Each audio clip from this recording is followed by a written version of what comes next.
여러분 안녕하십니까. 아시아투데이는 21대 대통령 선거를 맞아 각 정당의 대선 후보들을 초청해서 릴레이 인터뷰를 진행하고 있습니다.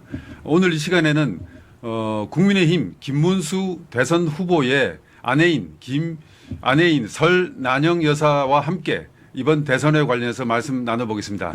설 여사님 안녕하세요. 네, 안녕하세요. 오늘 이렇게 나오셔서 고맙습니다. 네, 감사합니다. 네. 초대해 주셔서. 먼저 이번에 제가 뭐 여러 가지 유튜브를 보고 또 국민들이 또 TV도 보고 하여튼 유튜브를 통해서 많이 보는데요. 네. 설 여사님이 떴어요. 국민들이 뭐 설 여사님의 그 진솔한 모습에 대해서 막 좀 이렇게 칭찬이 막 쏟아지고 특히 제 아내도 그 이화여대를 나와서 네. 상당히 여성운동에 네. 관심이 많고 그쪽에 관련된 사람들이 많거든요. 주변 지인들 중에서. 이번에 어쨌든 설 여사님의 그런 진솔한 모습 이거 여기 대해서 여러 가지 이야기를 많이 하거든요. 그래서 무엇보다도 관심이 뜨겁습니다. 이번 대선 기간 동안에 무엇보다도 김문수 후보가 당선된다면 설 여사님 덕분이다. 이런 이야기가 막 나와요. 그 관심에 어떤 부응하는 여사님 소개를 좀 부탁드립니다. 사실 그렇게 말씀을 해 주신다면 네. 저로서는 참 많이 부족한데 네. 감사하게 생각이 들고 더 이렇게 겸손해야 되겠다 이런 생각이 듭니다. 네. 그리고 이제 저는 그 전남 순천에서 네. 고등학교를 졸업하고 대입에 이제 낙방을 해서 네. 사실 서울로 올라와서 학원을 좀 다니면서 재수 준비를 사실 했습니다. 그게 몇 년도입니까? 그때가 1973년, 아. 저희가 72년에 졸업을 했기 때문에 그 당시에 대한민국에서 여성으로서 대학 가기 쉽지 않은 시기였던 거 아닙니까? 근데 이제 저희 학교는 그래도 대체로 또 원하는 바대로 가고 싶은 사람도 가고 자유롭게 그랬었는데 그러다가 학원을 다니던 중 우연히 이제 저희가 그 친구를 만나게 됐어요. 네. 근데 친구를 보니까 친구가 구로공단에 있는 그 다른 회사를 다니고 있으면서 그때 보니까 이제 세진전자에서 모집을 하더라고요. 네. 그래서 제가 이제 세진전자에 입사를 하면서 공부도 공부지만 아마 이건 제가 지금까지 생각했던 다른 세계이기 때문에 한번 잠깐이라도 경험을 한번 해보는 게 좋겠다. 네. 그래서 이제 입사를 하게 됩니다. 입시를 포기하신 겁니다, 선생님? 포기는 아니고 제가 이제 그 과정에서 몇 달 동안이라도 아마 현장 경험을 한번 해봐야 되겠다 이런 생각을 했었죠. 그러다가 한 3, 4개월 있다가 그 노조가 결성이 됐어요. 근데 실질적으로 제가 직접적으로 노조 결성하는데 관여한 바는 없고요. 예. 그냥 지내다가 어느 날 저희 이제 위원장이 와서 당신이 그만두게 되니까 저보고 노조를 맡아달라. 그렇게 해서 이제 노조를 고민하다가 노동조합을 맡게 됐죠. 유신치하 아닙니까 당시가? 그렇죠. 네네. 그때 요즘이야 노조 뭐 아무나 만들지만 네네. 당시에 노조 만들기가 거의 그 쉬운 일 아니라. 힘들었죠. 그래서 몰래 만들고 아마 그랬을 겁니다. 모든 노조가 일단 뭐 노동조합을 말씀해 보시면 결성하는 어떻게 데 있어서. 그렇게 어려운 일을 하셨습니까? 그때 노조를 해보는 게 어떠냐고 제안을 왔을 때 제가 굉장히 망설였고 고민을 했고 네, 네. 왜냐하면 제가 이제 잘 모르는 분야이기 때문에 제가 이제 다른 방송에서도 노조인 노자도 몰랐다 이렇게 얘기하는데 그건 사실이고요. 그래서 한 일주일 정도 고민하다가 제가 한번 해보자. 네. 이것도 굉장히 의미가 있겠다 그런 생각을 해서 결정을 하게 되지요. 지금이야 뭐 다 뭐 민주화된 네, 네. 세상에서 노조를 뭐 만드는 건 아무 일도 아닌데 네. 그때만 해도 거의 그 유신 말하자면 노조를 금지했지 않습니까? 노조를 금지했고 다 가입하면 해고 뭐 또 여하한 탄압을 많이 받던 시기였는데 그 당시는 노동 3권 중에서 노조 결성권, 교섭권 그리고 이제 투쟁권이 쟁의권이 있는데 그 세 번째가 이게 막혀져 있었어요. 네. 쟁의는 할 수 없게끔. 그럼에도 불구하고 노조의 그 결성권이 허락이 됐음에도 불구하고 결성했을 때는 직간접적으로 사업장으로부터 엄청나게 많은 탄압이랄까 반대하는 그거를 음으로 양으로 많이 받은 거죠.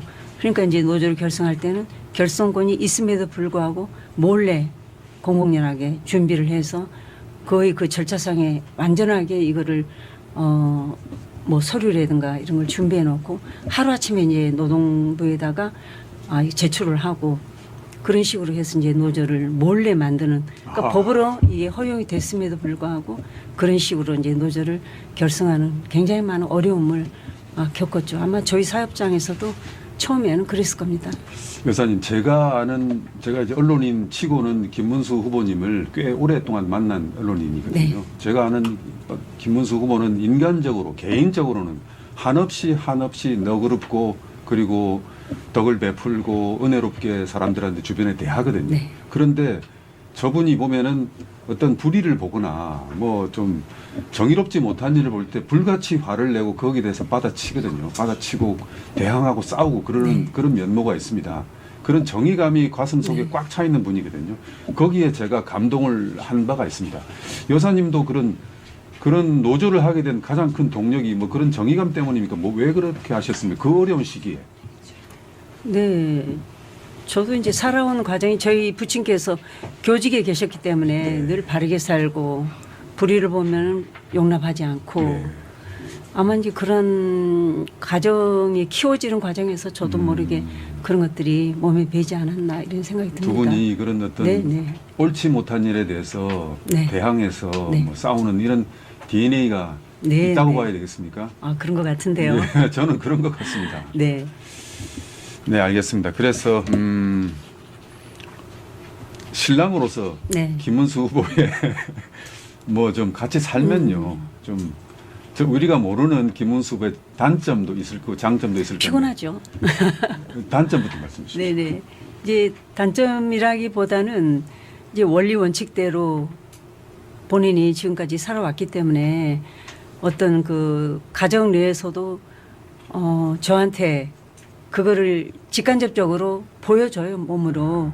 예를 들어서 그냥 뭐 분리수거를 한다. 그러면 저희가 이렇게 테이프로 다 이렇게 떼게 돼 있어요. 분리수거하는데 네. 테이프 네. 떼고 박스대로.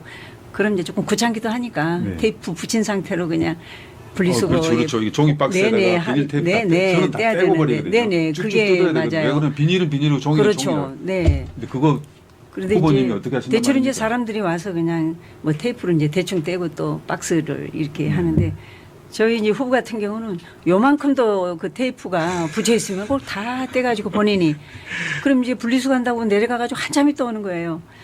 아이고 왜 이렇게 빨리 안 올라오나 싶으면 이제 그걸 다 또 주변에 이제 그거를 떼지 않는 그 막 이제 쌓아놓은 거 있죠. 네. 본인이 그걸 다 하고 그리고 이제 올라오는 옆 사람들 까지. 네, 아주 그냥 사소한 그런 것부터 원리 원칙대로 철저히 하기 때문에 좀 피곤하죠 한마디로. 결백주의. 근데 이제 그게 뭐 곁에 있는 사람뿐만 아니라 본인이 제일 피곤하지 않겠습니까? 부하들이 힘듭니다. 그렇죠. 너무나도 본인이 이제 그거를 뭐랄까 원리 원칙대로 실행을 하려고 하는 그 자신이 저는 제일 힘들다고 생각이 네. 듭니다. 그거를 그러니까 원칙대로 하려 보면은 어떤 그 융통성이라든가 편법이라든가 그런 게 있으면 조금 그냥 어떻게 그 사람 쉬운 대표적인 길로 사건이 그 소방관 119 소방서에 네네. 전화 걸어서 그 사건입니다. 맞습니다. 대표적인 사건이. 참 장점은 뭡니까? 장점은 너무나 많죠, 사실. 좀 뭐 말씀해 주십시오. 네. 그건 이제 뭐 장점이자 또 제가 볼 때 뭐 단점이라고 할 수 없지만 너무 이제 아까 앞서 말씀드린 것처럼 원리 원칙대로 살다 보니까 피곤한 것도 있고 저렇게 그냥 힘들게 하지 않아도 될 텐데 이제 그런 점이 있거든요. 근데 제일 중요한 거는 이제 사람이 처음부터 지금까지 저희가 45년 동안을 같이 살아왔지만 깨끗하다 사람이 맞습니다. 맑다. 네. 감동을 줍니다. 네네 청렴하다. 네, 감동을 줍니다. 그리고 제가 볼 때 또 유능하다. 네네네. 그거는 저희가 이제 정치 생활 30년 동안 지금까지 해왔던 많은 업적과 또 저희가 지역 주민으로서 주민들한테 또 유권자들한테 저희가 인정을 받지 않았습니까? 예를 들어서 정치를 제대로 잘못했으면 저희가 한 번 도 못 하고 그냥 끝났을 거예요. 그럼에도 불구하고 그 어려운 지역에서 국회의원 3번 하고 도지사 2번 하고 또 저희가 이제 장관까지 저희가 했다는 거는 그만큼 저희를 아는 사람으로부터 지지와 성원, 저 사람은 확실한 사람이다. 계속 지지를 받았기 때문에 그게 가능하지 않았나 이런 생각이 듭니다. 그 정 후보님은 그 제가 후보님을 모셨던 뭐 여러 가지 뭐 제 친구들도 꽤 있습니다. 네. 부하들을 들들들 볶습니다.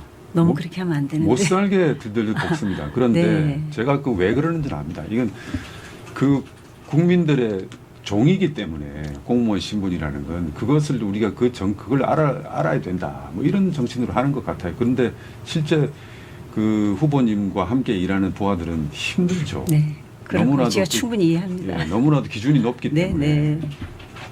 개인적으로는 한없이 그런 자유로운 측면이 있지만 일에 들어가서는 그런 면모가 있더라고요.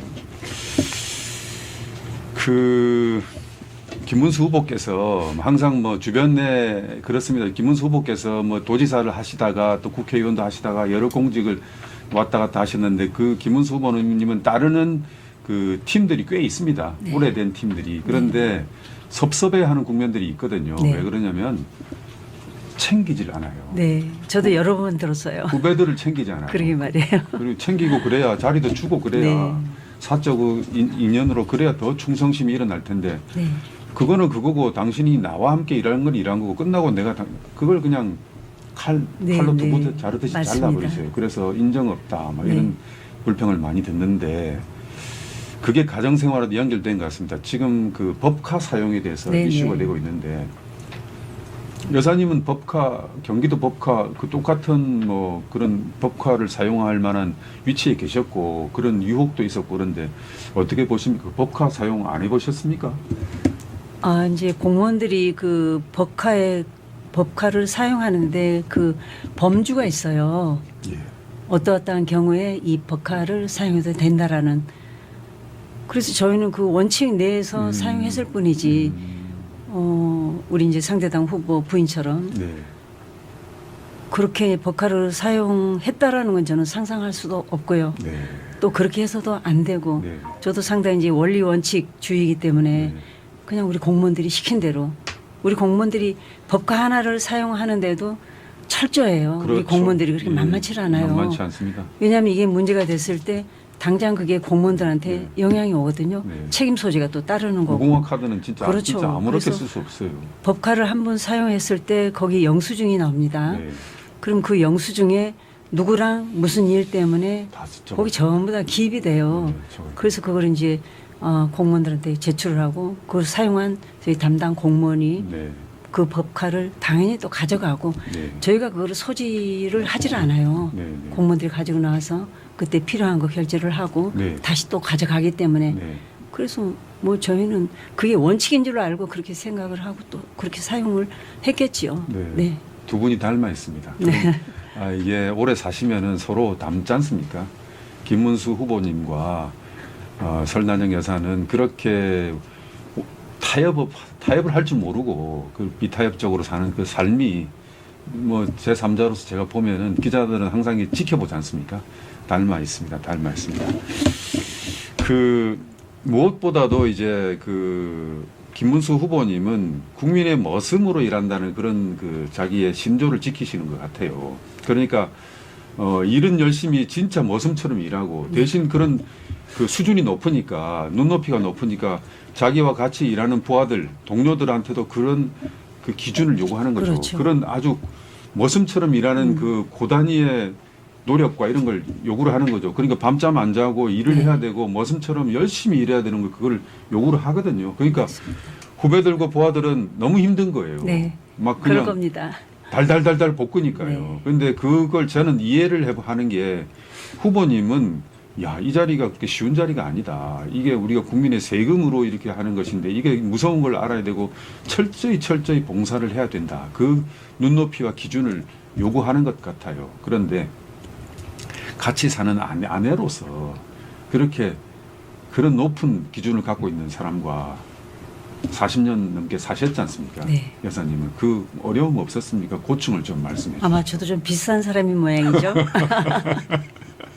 살다가 보니 닮은 겁니까? 이제 그런 것도 있고 저도 이제 기본적으로 어떤 정해진 테두리 내에서 벗어나려고 하지 않고 주어진 그 환경과 주어진 어떤 저희 그 위치에서 활동 내지는 또는 등등 이렇게 저희가 살아오려고 했지 그것을 조금씩도 벗어나려고 하는 그런 건 사실 없었던 것 같아요. 그리고 저희 생활이라는 게 지금까지 저도 개인적으로 봐서 한 4년 정도 저희가 결혼 생활을 했지만 저 스스로도 끊임없이 남편의 이제 그런 생각을 알고 저도 또 비슷한 그런 생각을 가졌기 때문에 어떻게 보면은 절제의 세월이 아니었나 이런 생각이 듭니다. 너무나도 강한 원칙을 도덕적인 원칙을 네. 적용을 그래서 하시니까. 저희가 국회의원 할 때도 저희 지역이 굉장히 어려운 지역이었어요. 부천 거기- 소사 물론이죠. 네. 굉장히 어려운 지역이기 때문에 사람들이 눈이 저한테도 많이 집중이 될 거고 그래서 저도 뭐 여성이기 때문에 뭐 사치를 하고 싶고 네. 뭔가 이렇게 돋보이고 싶고 여러 가지 똑같은 그런 마음이에요. 모든 여성이라는 거는. 근데 이제 저도 우리 지역민들의 그런 실정을 알기 때문에 끊임없이 거기 눈높이에 맞춰서 제가 그 절제하고 또 그들의 눈에 조금이라도 좀 벗어나는 그런 행동과 저의 모든 것들을 조심하려고 노력을 했었고 그거는 뭐 국회의원 할 때뿐만 아니라 도지사 할 때도 마찬가지고 여타의 그 직분을 가졌을 때 늘 저도 거기에 맞춰서 또 저로 인해서 또 남편이 조금이라도 누를 끼치면은 안 되잖아요. 그래서 저도 많은 노력을 했고 끊임없이 저희가 살아온 과정 자체가 절제 또 검소 또 노력하는 그런 우리들의 생활이 아니었나 싶습니다. 그리고 좀 지금 선거운동을 여사님께서 사람들이 인기가 좋아요. 왜 그러냐면 그 여러 가지 진솔한 모습을 많이 보여주시기 때문에 오늘 아침에도 제 처가 유튜브를 보면서 네. 제 처는 이화여대를 나왔고 아주 그 여성운동 그 관련 단체들과 일찍부터 교류를 하는 그런 네. 저 기자인데 신문 기자인데 그런 그 세계를 잘 알고 있어요. 그런데 이번에 뭐 그 발언에 대해서 분노하고 뭐 여성 단체들이 여사님에 대해서 뭐 폄하한 그 발언에 대해서 분노해하고 여성 단체들이 꿀먹은 벙어리로 지내고 있는 것에 대해서 화를 내고 막 그러더라고요. 어쨌든 여사님이 지금 인기를 끌고 있는데 이번 선거운동에서 여사님께서 좀 이렇게 그런 대중들에게 부응하기 위해서 그리고 남편인 김문수 후보님을 위해서 좀 중점적으로 뭐 좀 알리려고 하는 그런 측면이 있으면 하나 말씀해 주십시오. 뭐 이렇게 일부러 제가 진술하려고 했던 그런 건 아니거든요. 네네. 원래 그냥 저희의 그 살아온 모습 또 제가 말하는 여러 가지 스타일 네. 그대로 그냥 얘기했을 뿐이고 인기가 많으세요. 거기에 대해서 무슨 꾸밈을 네. 뭐 있거나 이제 그런 건 아니고요. 그냥 평소에 제 모습 그대로고요. 그리고 이제 남편에 대해서는 제가 뭐 지금 방송을 한다고 해가지고 남편을 더 이렇게 뭐 평가를 더 높이 하거나 또 낮추거나 그런 것도 아닙니다. 네네. 지금까지 제가 여러 그 매체에서 말씀을 했던 것처럼 사람이 처음과 끝이 똑같고 그 마음 자체가 처음에 만났을 때 순수하고 뭐 나라에 대한 애국심이라든가 국민을 사랑하는 마음이라든가 본인이 하고자 하는 그 바른 길이면 꿋꿋하게 어떠한 압력이나 또 편법 그 압력이라든가 압력 또는 주변에서 좀 이렇게 어떤 편법적인 그런 요청에도 불구하고 자기 그 길을 가는 게 그게 본인으로서 지금까지 살아왔기 때문에 뭐 그대로 그냥 나타나는 게 아닌가 싸울 싶습니다. 때는 무섭게 싸우는데요. 네네. 그리고 약자들과 이런 기층의 민중들한테는 한없이 너그럽고 그렇죠. 예, 예. 그 사랑의 마음이 네. 아주 넘치도록 있어서 넘칩니다. 네, 넘친 뭐 지나칠 다 정도입니다. 알고 있습니다.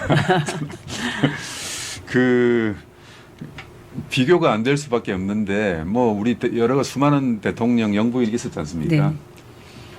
여사님은 조금 경력이 특이하시지 않습니까? 네. 그 바로 직전 대통령의 영부인과도 다르고 또 호남 출신이시고 우리 네. 또 김문수 후보님은 이 보수 정당인 영남에 기반을 둔 국민의힘의 대통령 후보이시고 그리고 국민의힘에서 주변에서 많은 아무래도 주류들은 영남 출신이고 그런데 여사님은 호남 출신이고 또 노동운동을 하셨단 말입니다. 그래서 정말 다른 경력을 갖고 계신데 이전에 다른 대통령 영부인들보다 여사님이 좀 나의 강점은 이런 게 아닐까 스스로 말씀하시기가 좀 무안할 수도 있겠지만 나는 이런 게 앞에 분들과는 다르다 이렇게 좀 한 말씀 해주십시오.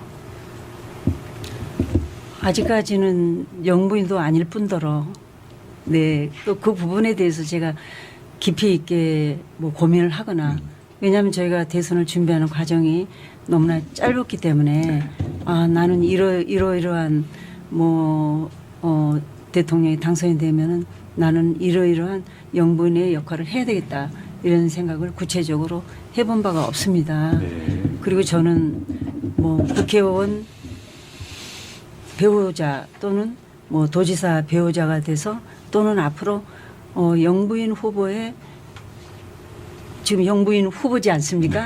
엄격하게 얘기하면은 네. 그런 부분에 대해서 저는 별로 생각해 본 바가 없어요. 그리고 저는 그 어떤 중요한 직함을 가진 아내로서의 그 역할이라는 게 굉장히 힘들고 구속이 엄청나게 많잖아요. 그렇죠. 사회적인 어떤 그 계속 규정에. 주목을 네. 받아요. 예. 그리고 저는 원래 그 제 성격이 그런 걸 굉장히 싫어해요. 저는 그냥 일개 그 선란용으로서의 어떤 개인적인 삶을 자유롭게 살고 싶어하는 애초부터 사람이었기 때문에 내가 뭐 국회의원 그 부인이 됐으면 좋겠다, 도지사 부인이 됐으면 좋겠다, 영부인 그 대통령의 영부인이 됐으면 좋겠다 이런 생각을 구체적으로 목적하는 바가 없어요. 그러니까 어떻게 이제 하다 보니까 저희가 이 위치까지 왔단 말이죠. 네. 그래서 그 위치에 걸맞는 제가 어떤 역할을 이제 했기 때문에 그러면은 앞으로 영분이 만약에 된다면은 나름대로 지금까지 어떤 다른 분들의 출신 성분과 다르게 어떤 일을 할 것인가 또 그런 문제도 이제 약간 다를 수가 있다고 생각이 들거든요. 근데 저는 뭐 영분이라고 해가지고 특별한 어떤 독자적인 활동이 있다고 생각지는 않습니다. 거기에 대해서는.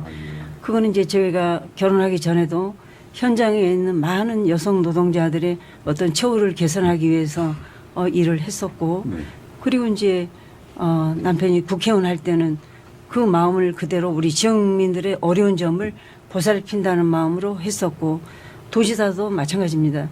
이게 조금 더 확대가 돼서 우리 도에 있는 어려우신 분들 뭐 독거노인이라든가 장애인이라든가 또는 이제 그런 아동 그리고 뭐 치매 환자 또 불안한 시설도 굉장히 많습니다. 네. 그런 부분들을 제가 할 수 있는 부분은 그 직분을 가진 아내로서의 최선을 다해서 돌볼 수 있으면 돌보고 그들의 환경을 조금이라도 개선시킬 수 있으면 그건 굉장히 보람으로 생각하는 그런 마음이었기 때문에 만약에 영부인이 된다 하더라도 제가 했던 그 활동의 연장선에서 조금 더 이제 확대되는 전국으로 확대되는 그런 상황이지 않나 이런 생각이 들기 때문에 보다 그 부분에 대해서 더 열심히 일할 수도 있고 그리고 이제 또 요구되는 이제 과거의 어떤 영빈상과 현대의 어떤 그 영부인상은 또 추가되는 부분이 있을 거라고 생각이 듭니다. 그 나라를 국위선양을 할 수 있는 영부인으로서의 품격과 품위와 거기에 따른 일정한 어떤 지식도 필요할 거고요. 그래서 그런 것들은 어떤 전문가를 통해서 채워나갈 수 있지 않을까 이런 생각이 들고요. 오히려 이제 제가 노동조합 출신이기 때문에 더 사회적인 약자와 어려운 사람들을 보는 눈이 더 있을 거라는 생각이 들기 때문에 저는 뭐 출신 성분과 상관없이 오히려 더 충분히 잘 해낼 수 있지 않을까 제 나름대로 그렇게 생각을 해봅니다.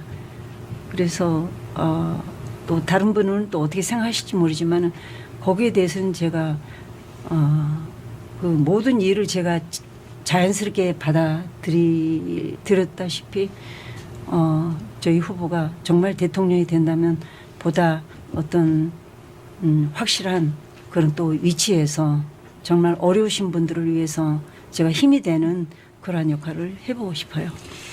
사람이 저도 뭐 기자 생활하면서 인터뷰도 하고 뭐 이러는데 그 매체로서 보는 사람과 직접 말씀을 나눠보면요 그 사람이 직접 다가오거든요. 제가 지금 여사님하고 설난영 여사님하고 대화를 하고 있는데 제가 지금 드는 느낌은 김문수 후보님과 대화를 나눈 것 같아요. 두 분이 그만큼 많이 닮아 있어요. 그게 지금도 말씀하시는 그 속에서 느껴지는 그런 강직함이 표현이 맞는지 모르겠습니다. 여성한테도 강직함이라는 표현을 쓰는지 모르겠는데 후보님은 그런 게 꽉 차 있거든요. 우리 김문수 후보님 그런 게 꽉 차 있는 여사님도 제가 말씀을 나눠보니까 지금 뭐 그런 게 느낍니다. 아주 고집스러우실 것 같고 그리고 원칙과 타협 안 하실 것 같고 뭐 너무 또 고집스럽고 또 원칙과 타협 안 한다고 하면 또 이제 보통 사람들이 생각할 때는 또 싫어할 수가 있어요. 사람이 네. 조금 융통성이 있고 네. 조금 유연하고 이런 것도 사실 필요하거든요. 그래서 저희가 그냥 각각 어떤 사안에 따라서 원칙과 또는 유연성 그건 저희 후보도 마찬가지일 거예요. 그 우리 사안에 따라서 제 이모가 발휘될 수 있는. 제 이모가 있는데요. 우리 서울에 우리 올라와 계신데 1950년생이시거든요. 네. 이모가 김문수 후보님을 별로 좋아하지 않았어요. 네. 네. 너무 이제 표현으로 경상도 말로 사람이 너무 궁해 보인다. 네. 이제 좀 이렇게 정치인이라면 좀 이렇게 넉넉해 보이고 좀 이래 보여야 되는데 너무 꼬장꼬장한 이 대쪽 같은 그런 이미지라서 네. 돈을 못 벌 것 같다. 네. 그 여성들은 오히려 그런 이미지를 좋아하지 네. 않아요. 오히려 좀 네. 사기를 치더라도 좀 네. 이렇게 넉넉해 보이는 사람을 좋아하는데 그런 점이 있어서 우리 그 국민들이나 유권자들이 많이 착각을 좀 하는 것 같습니다. 네, 바른 선택을 해야 되는데 포장되고 겉으로 그냥 뭔가 이렇게 매끈하고 또는 그 말에 또 꾸며진 말에 또 우리가 유혹당하고 그래서 보다 우리 유권자들의 냉정하고 객관적인 그러한 그 판단들이 필요할 거라고 생각이 들고 특히 이제 이번 선거에서는 그걸 더 제가 네. 좀 말씀을 드리고 싶습니다. 대통령 부인으로서 갖춰야 될 그래도 제가 지금 여사님과 말씀 나눠보면서 느끼는 건데 상당한 자기 확신이 강하시거든요. 뭘 가장 중요한 요건, 자질 이런 게 뭐라고 보십니까? 제가요? 아니 어떤 대통령 후보가? 대통령 부인이 되려고 하는 사람이라면은 이런 거는 정말 갖추고 있어야 된다. 네. 뭐 이런 것들 몇 가지만 들어주십시오. 그거는 이제 저희가 뭐 국회의원 할 때도 그렇고 도지사 할 때도 그렇고 뭐 대통령이 된다면 더더욱 어떤 이제 원칙이 있어야 한다고 생각이 들거든요. 예를 들어서 어떤 국정에 관여를 한다든가 뭐 그 이제 그런 부분에서는 철저히 저희가 원칙을 지켜야 되겠죠. 관여 안 하면 안 된다. 당연하죠. 안 된다는 말씀. 그런 부분에 대해서는 뭐 철저한 원칙과 그 제 나름대로 아마 그 영부인으로서의 그 역할이 주어질 겁니다. 네. 그럼 그 범주 내에서 충실하게 그 역할을 수행해내는 것, 영분의 역할 거기에 준해야지 그 이상을 뭐 탐하거나 네. 또는 자신도 모르게 개입을 하거나 그런 거는 안 된다라고 생각이 듭니다. 그 늘 같이 40년 동안 사셨으니까 네. 우리 김문수 후보께서 국민의힘 김문수 후보께서 주변 사람들 얘기는 잘 경청하는 편입니까? 어떤 경로로 주변 사람들 얘기를 듣고 반영하고 그러십니까?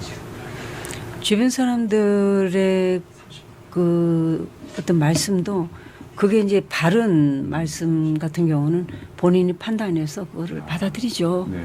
아주 사소한 것부터 어떤 정책적인 면까지 네, 네, 받아들이고 그 본인이 판단해서 아닌 거는 이제 또 네. 받아들일 수 없는 부분에 대해서는 받아들이지 않고 그리고 이제 저도 남편에 대해서 상당히 객관적으로 늘 인간 김문수로서 이렇게 바라보려고 노력을 많이 하죠. 지금까지 네. 남편이라고 해서 그 모든 것들을 전부 다 그냥 100% 맞다 네, 네. 옳다 이런 거는 아니고요. 이제 그 사안마다 그걸 판단을 해서 이건 좀 아닌 것 같다. 또는 주변에 이제 언론이라든가 주변에 많은 분들의 그 의견을 들어서 이거는 좀 이런 것 같다 했을 때 제가 그거를 그 집안의 야당에 대해서 늘 말씀을 드리고 그런 부분들을 같이 논의를 해서 조정을 하는 그러한 그 역할도 제가 또 할 수 있고 또 본인이 이제 그런 걸 또 받아들이고 네 그런 과정이 있습니다.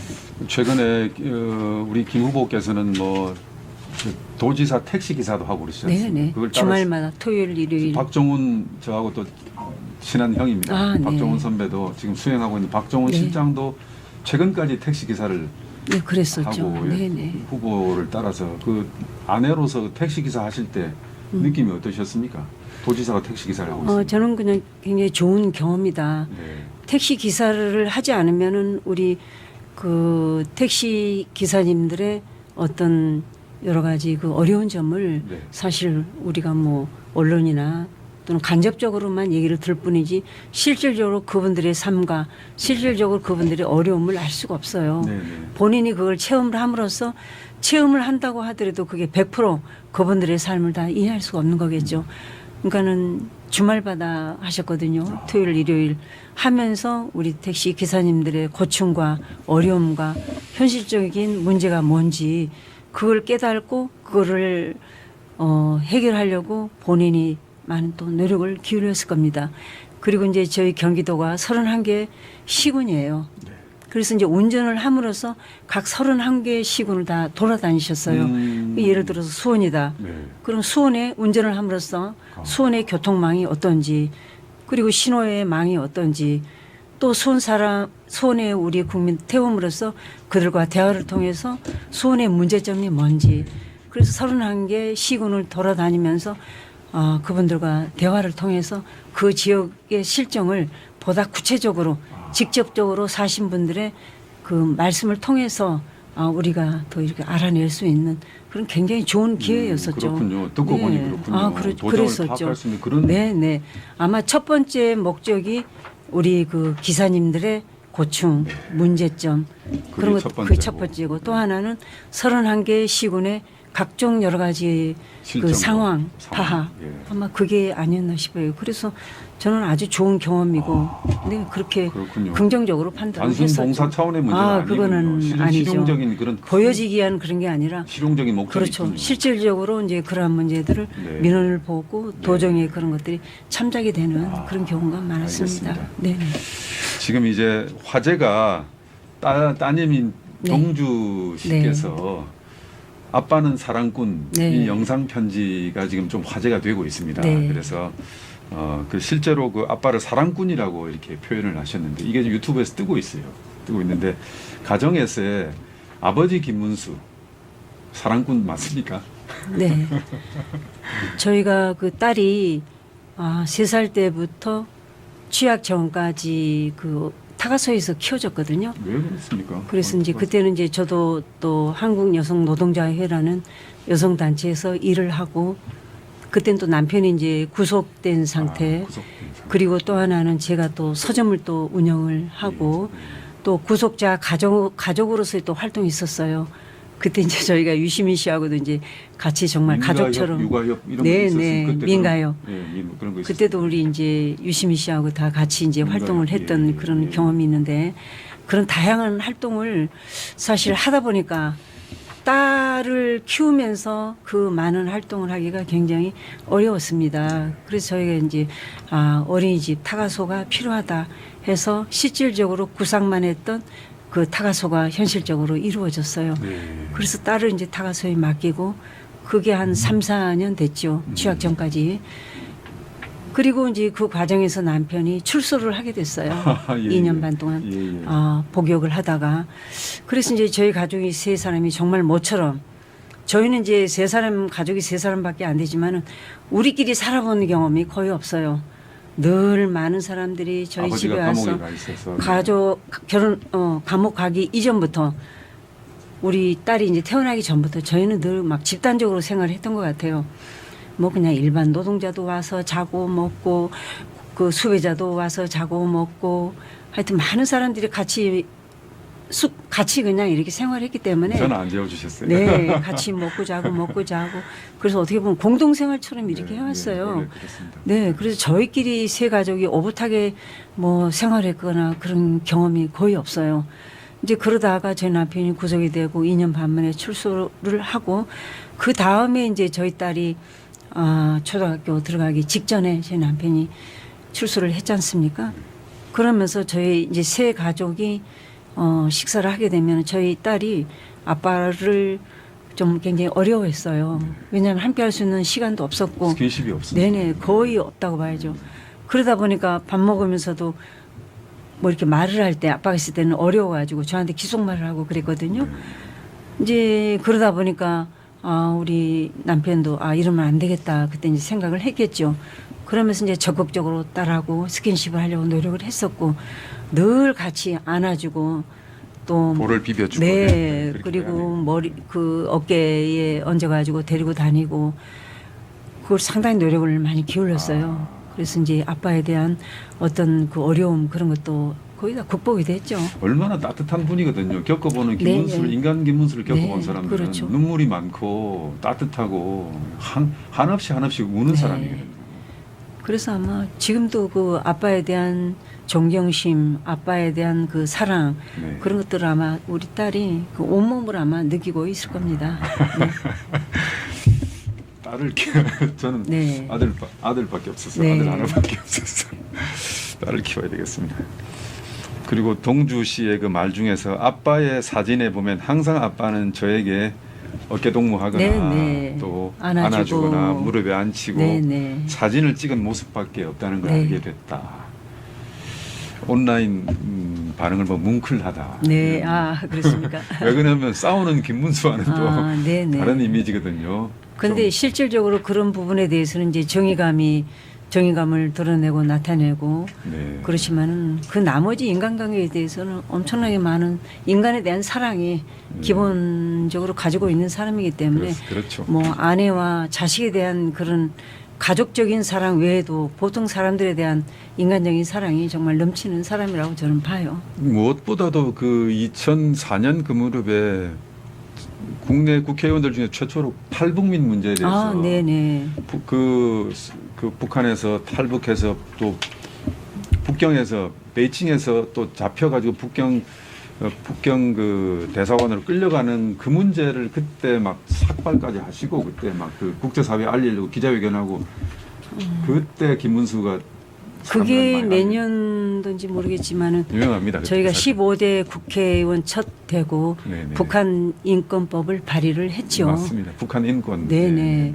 북한 인권법을 발의를 했었고 그리고 이제 그때 중국에 갔을 때는 그거를 보다 이렇게 세계를 향해서 우리 북한 탈북자들이 또는 탈북하려고 하는 많은 우리 그 북한 주민들이 이렇게 어려움을 겪고 이러한 어려운 상황에 처했다라는 것을 만방의 사실을 알리려고 했기 때문에 그때 이제 중국에 갔었는데 그거를 그 중국에서 막았었죠. 그렇죠. 그래가지고 방에서 인터뷰하는 과정에서 기자회견하는 도중에 불을 끄고 거기서 또 많은 폭행을 당했어요. 불을 네. 끄고 중국의 그 보위부들이 거기에 참여했던 우리 국회의원들 4명 그리고 여타 등등해서 갑자기 문을 닫고 불을 끄고 거기서 무차별적으로 또 공격을 당했던 그런 과정이 있었지요. 그래서 지금 국내에 들어와 있는 그 탈북민들이 한 3만 4만 명 됩니다. 이 탈북민들은 김문수 후보를 아버지처럼 생각하거든요.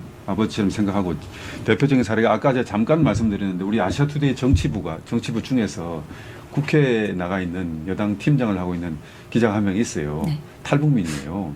우리 후보님도 잘 아시는 기자인데 얼마 전에 지난해 말에 결혼을 하게 됐는데 제가 어렵게 그때 네. 노동부 장관이셨어요. 네. 장관님 혹시 결혼식 주례 좀 봐주실 수 있겠습니까? 알고 있는 아무 기자입니다. 이러니까 0.5초 만에 그거 해야지. 네, 네. 그래서 그리고 저희가 우리 탈북민들이 국내에 들어와서 굉장히 많은 어려움을 겪고 있어요. 네네네네. 뭐 적응뿐만 아니라 취업 문제라든가 여러 가지 그 문화적인 그런 부분에 대해서도 힘들게 이제 살고 있어요, 사실. 그래서 저희가 경기도에 있을 때 이제 도지사로서 저희 탈북민들을 공무원에 이제 채용하는 그런 그 기회가 돼가지고 저희 탈북민들을 한 60명 정도를 계속해서 이제 어떤 탈북민들을 전담하는 그런 과를 만들어서 탈북민들이 공무원으로서 활동할 수 있게끔 계속 이제 탈북민들을 저희 도 정식 공무원들을 그렇게 채용을 했었어. 그리고 이제 뿐만 아니라 우리 탈북민들을 경기도에서 우리 경기도 곳곳을 이렇게 한번 관광할 수 있도록 그런 여러 차례에 걸쳐서 배려를 하고 그래서 우리 탈북민들이 굉장히 좋아했죠. 그렇습니다. 네. 아까 그 기자가 기자가 주례를 썼으니까 소문이 많이 날 거 아닙니까? 네, 네. 우리 후보님을 탈북민들은 아버지라고 생각하고 따르고 그런 분위기는 있습니다. 네, 정말 참 그 마음으로서 진심으로 우리 탈북민들에 대한 사랑 네. 아마 그거는 기본적으로 어떤 인간에 대한 사랑 뭐 거기 손상해서 아마 그랬을 맞습니다. 거라고 생각이 그 듭니다. 인간에 대한 사랑, 네, 그 특히 뭐 우리 탈북민들이 얼마나 힘듭니까? 그래서 그거를 이제 우리가 다 보듬어야 된다 네. 이런 생각을 갖고 계신 것 같습니다. 여사님 지금 이제 아쉽지만 제가 인터뷰 더 하고 싶지만 네, 지금 시간이 다 됐습니다. 그래서 좀 마지막으로 우리 유권자 여러분에게 김문수 후보의 아내로서 한 말씀 해주십시오. 네. 국민 여러분, 여러분들의 그 현명하신 판단을 믿습니다. 저희 기호 2번 김문수는 깨끗합니다. 기호 2번 김문수는 정직합니다. 기호 2번 김문수는 유능합니다. 저희가 30년 동안 공직에 있으면서 아무런 흠결 없이 여러분들의 그 사랑과 지지 속에서 국 운영을 잘 해온 것 같습니다. 아마 여러분들께서도 잘 아시겠지만 상대 후보에 비해서 완전히 상반되는 그러한 후보라고 생각이 듭니다. 나라가 정말 위기입니다. 이 위기에서 나라를 구할 사람 기호 2번 김문수라고 생각합니다. 이거는 단순하게 김문수를 위해서가 아니라 나라를 위해서, 취업 못한 우리 자식을 위해서, 결혼 못한 우리 자식을 위해서, 장사 안 되는 우리 가정을 위해서 이 모든 것들을 한꺼번에 해결할 수는 없지만 김문수를 통해서 우리가 해소해 나갈 수 있는 하나의 창구라고 생각이 듭니다. 여러분, 저희들도 많이 부족하지만 여러분들의 삶의 질을 향상시키기 위해서, 위기의 나라를 구하기 위해서 최선의 노력을 다하겠습니다. 기호 2번 김문수를 많이 지지해 주시기를 바랍니다. 확실하게 저는 확신을 가지고 기호 2번 김문수를 강력하게 추천합니다. 여러분, 기호 2번 김문수 다시 한번 부탁드립니다. 감사합니다. 네.